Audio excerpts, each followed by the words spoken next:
Hi guys, how are you? John O'Sullivan here, Kia brand manager in Johnson & Perrott in Douglas. We're going to do a quick walk around of the Kia Sorento and we're going to take it for a spin as well. So you can see from the front of the car, it has the brand new tiger nose front grille. You have front sensors and a front camera. Again, I'll go through the cameras and stuff like that when we go for a spin. Car comes with 18-inch alloy wheels. I'll come around this side. You have your lovely chrome door handles, chrome strip along the bottom of the car there.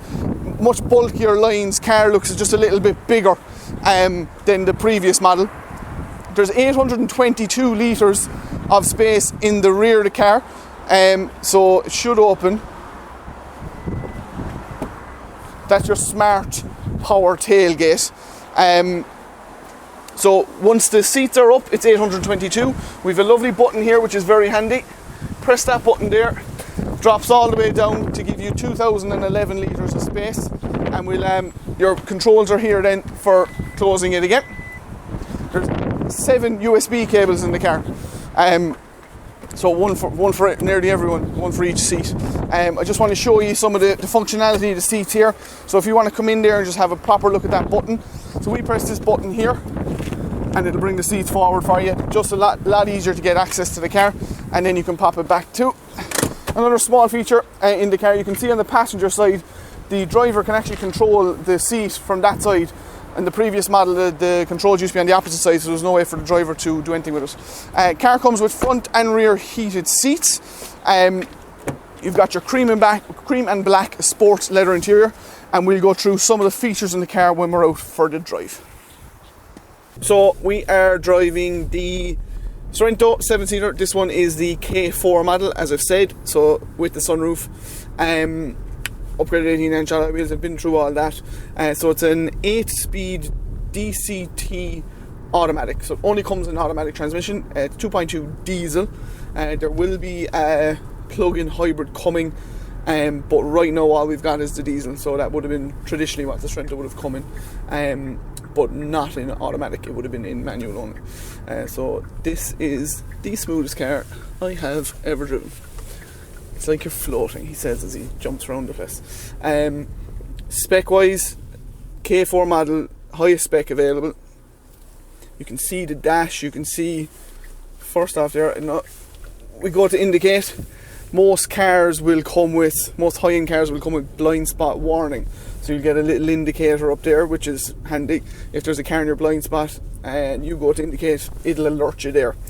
This car is even better. So what it does is when you indicate, see if you can see it there, camera for your blind spot comes on. And it's both sides, so the dash just goes back to your rev counter there, and on the left side, I'm not turning left, but we can do it, dash comes on there, or the camera comes on there, which is, so you have lane keeping assist or your lane departure warning, which is fine. That's on the whole time. It'll alert you if you go over the lane, but you can also pop on just here your lane keeping assist. And what that does is it literally keeps the car in the lane for you. You do have to have your hands on the steering wheel in the majority of the time. It'll alert you to say, put your hands back on the steering wheel there, please, because you're not actually driving it. It's very handy, especially now if you're going on a long journey on a motorway. It keeps it in the car, or keeps it in the lane. Hope you stay in the car. So again, you can see we're turning left here, and your camera comes on. So with your smart cruise control, you can set your car lengths here as regards if you want to be 2 lengths, 3 lengths, or 1 length behind the car in front of you. Car moves out, it'll bring up the speed. Again, if it slows you down, keeps the same car length. Very, very handy. It's very handy in traffic as well, so if you leave it, go all the way down.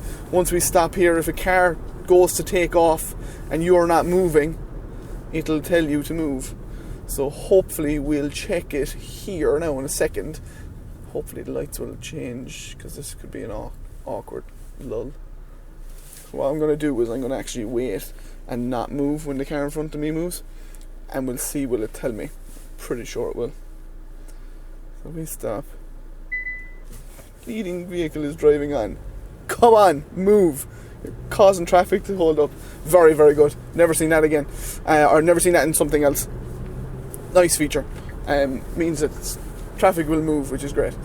There's a lot of other safety features as regards to, let's say, touch wood, if you were in a crash, and the car will alert. So if the airbags are deployed, it'll make sure that you don't crash into something else, or will try its best to stop you from crashing into something else.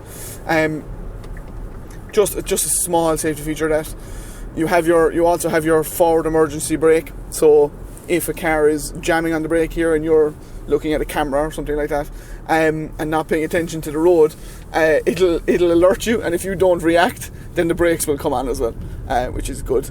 It hasn't happened yet, which is very good. Now we'll just come out here, concentrate on driving. You can see, like, even as I accelerate there, it's so smooth. The change of gear you don't even feel it. Like, I'm up to the 8th gear there very quickly. We're driving at 80 kilometers an hour, up to the 8th gear, driving at less than 1500 revs, and it's so smooth. It's really like you're just gliding along. Really, really, really smooth.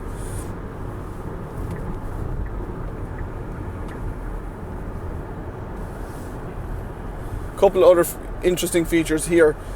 These are kind of small things. There's a driver talk button. We won't be able to show you because there's no one sitting in the back, but if you press that button, the speakers will override what's on in the radio, and you can actually talk to the people in the rear of the car, who I presume would be small people. If you're getting them to tell them to do something or whatever else, you can use that there. It does have telematics, so the UVO app, you can set up your phone to unlock the car, tell you where the car is. If you have an exact address in and you park the car, your UVO app will bring you there as you're walking, which is very good. And this interesting feature, because it does come with Bose sound speakers, the K4 model. You have Apple CarPlay and Android Auto to connect your phone. Obviously your DAB radio station or radio system is very, very good. But yeah, there's just something interesting I find. Built-in sat-nav, all the basics that you would expect on most new cars at this point. But those little small nuances are nice. Again, only available the K4 model with the Bose speakers. There's also 4 driving modes. So you can change your driving mode here. We're in Comfort. You have Eco. You can see that the dials change. You can go into Sport, and it just goes. And Smart will actually do most of it for you. So that is the car, guys. Thanks a million for watching. If you have any questions or queries or want to organise a test drive, just give us a call here, Johnson & Perrott in Douglas.